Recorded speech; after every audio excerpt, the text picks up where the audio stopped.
Why would anyone try to fine a man for driving on his own road? That's the question I was asking myself, bleary-eyed, still in my old plaid pajamas, when I opened my front door to a screech that could have woken a coma patient.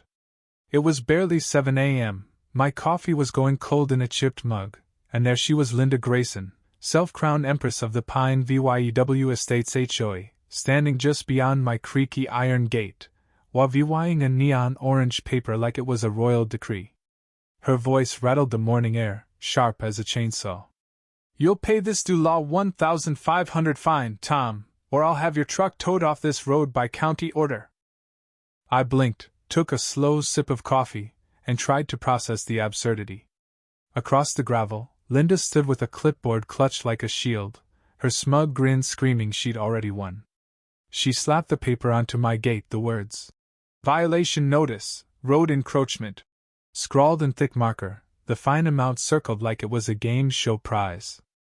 I owned this road, every inch of it, laid down by my granddad's tractor back in the 60s. I wasn't in her HOA, never had been.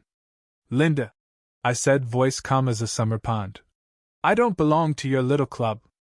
She pushed her sunglasses down her nose, smirking.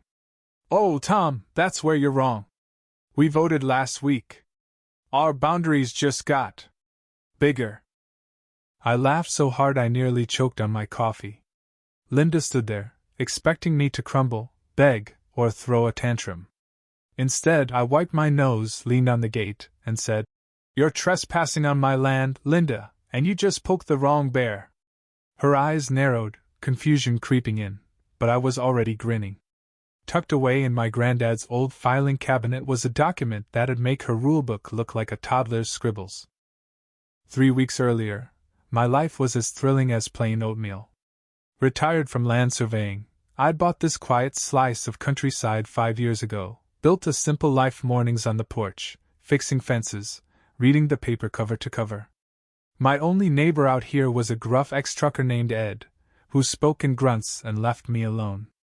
But over the hill, across the county line, sat Pine View Estates, an HOA nightmare of identical mailboxes, fake grass, and folks like Linda who treated their bylaws like holy scripture. Trouble started last year when Pine View's construction crew used my road for their landscaping trucks. I let it slide, thinking neighborly gestures might keep the peace. Big mistake. Like a weed you don't pull, the HOA's entitlement spread. First, they complained about my rooster crowing. Then they sent a letter asking me to paint my fence community beige. Now, this fine for using the road my granddad built. Linda's logic was flimsier than a paper kite. She claimed my road was community adjacent, so it fell under her new guidelines. I asked if she knew what adjacent meant. She didn't answer, just scribbled on her clipboard like a teacher docking points. Behind her, 2 of her lackeys in pastel polos stood with traffic cones, ready to block my road with plastic signs. One tripped over a chicken and nearly sprained something, which got a chuckle out of me. Then Linda dropped the real reason for her crusade. Some kid's lemonade stand at the road's bend wasn't getting customers because I'd trimmed my hedges too close to the path, making it unwelcoming. I asked if she was joking. She launched into a rant about community spirit, kids' dreams, and HOA rules on lemonade commerce. I stopped listening, went inside, and locked the door. She shouted that ignoring the fine would bring escalating enforcement. I called my sister, Clara, who lives 20 miles away but has the grit of a pit bull. She laughed so hard she nearly dropped her phone, then told me to meet her at the old barn in an hour. Code 4. Bring snacks, we're going to war. I grabbed Linda's notice off the gate. It was cheap printer paper, with a fake, certified seal in the corner, just a clip art gavel. I crumpled it and fed it to my goat, Betty, who chewed it like justice itself. When Clara arrived, we dug into Granddad Jim's files in the barn, spreading deeds and survey maps across a workbench under a flickering bulb. There it was, in crisp legal ink: my family owned the road, the adjoining easement, and even a 20-foot strip looping behind Pine View. Not only was I not in their HOA, I controlled their only way in and out. This wasn't just about stopping Linda. It was about teaching a lesson to every HOA bully who thought they could steamroll a neighbor. By sunset, Clara and I had scanned the documents and sent them to Sheriff Daniels, with a note. For when Linda tries again. I leaned back, watching the fields glow under the fading light, knowing Linda was walking into a trap she'd built herself. The next morning, I woke to chaotic hammering, like a toddler banging pots.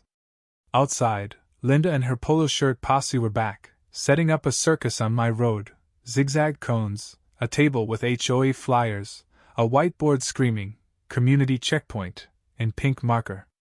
And get these, a lemonade stand, painted yellow, with a sign reading, "Refreshments for HOA families only."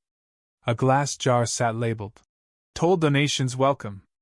Linda stood, hands on hips, barking orders while one minion tripped over a cone, sending flyers flying into my pasture like runaway confetti. Sipping fresh coffee, I watched from my porch as Linda spotted me and gave a smug wave. I strolled over, boots crunching gravel, and leaned on the gate. "What's this, Linda? A toll booth on my road?" She grinned like she'd rehearsed it. "Just a community event, Tom, to promote shared resources. You've made it clear you're not a team player, so we're taking initiative." I stared at the cones, the stand, the jar. "So, you're charging my neighbors to use land you don't own?" She wagged a finger. "Voluntary donations, Tom. Perfectly legal. And since this road connects our community, we're invested in its upkeep. You should thank me." I pulled out my phone, snapped photos, and said, "Sheriff Daniels might like to see how HOA funds fuel lemonade extortion." Her smile tightened, but she kept her cool. "It's for the kids, Tom." I asked what law let her set up shop on private land. She mumbled about updating bylaws to include community adjacent areas, legal nonsense.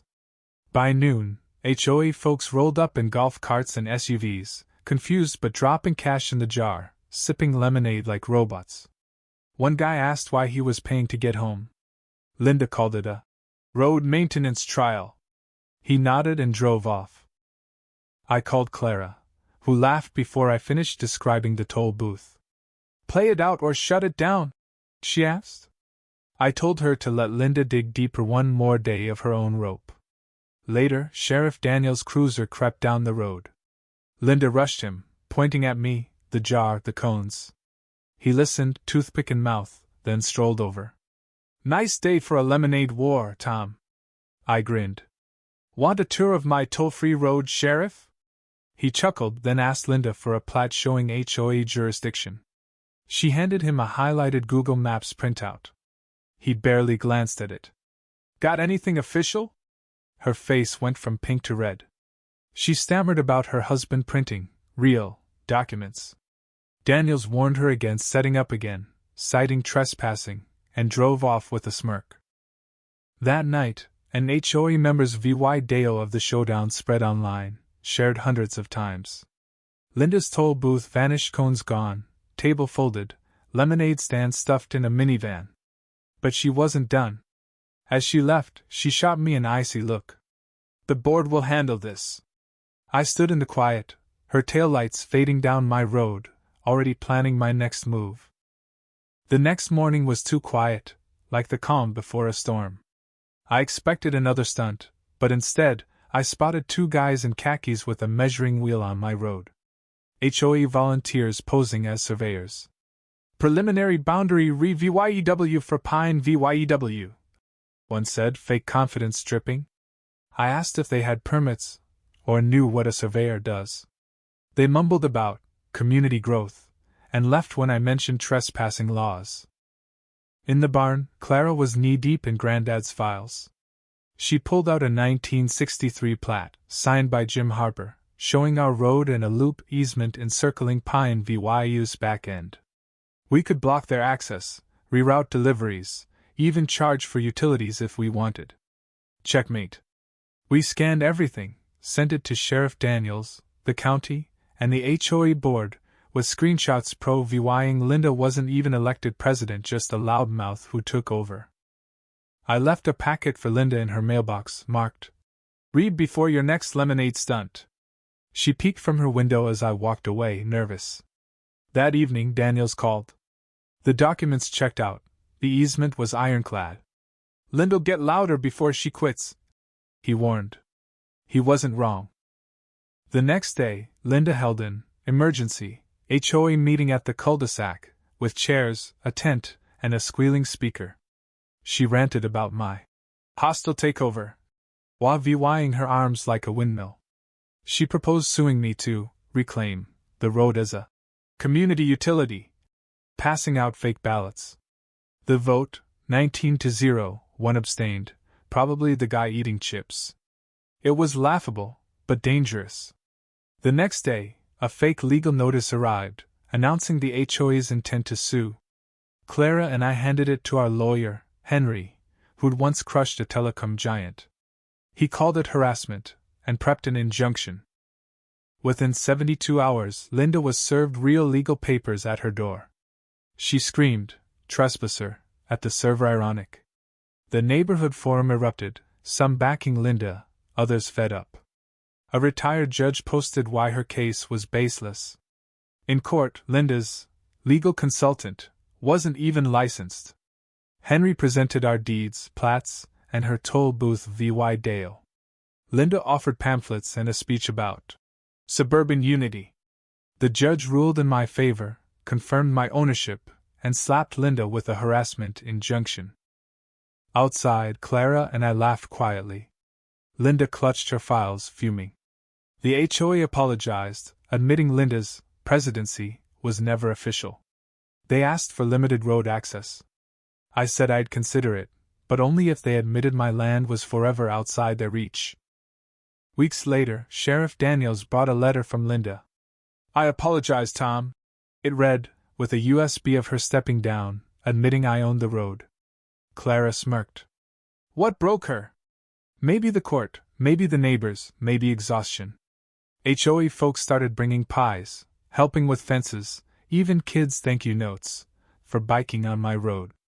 I swapped the toll sign for one reading. Entry by permission only.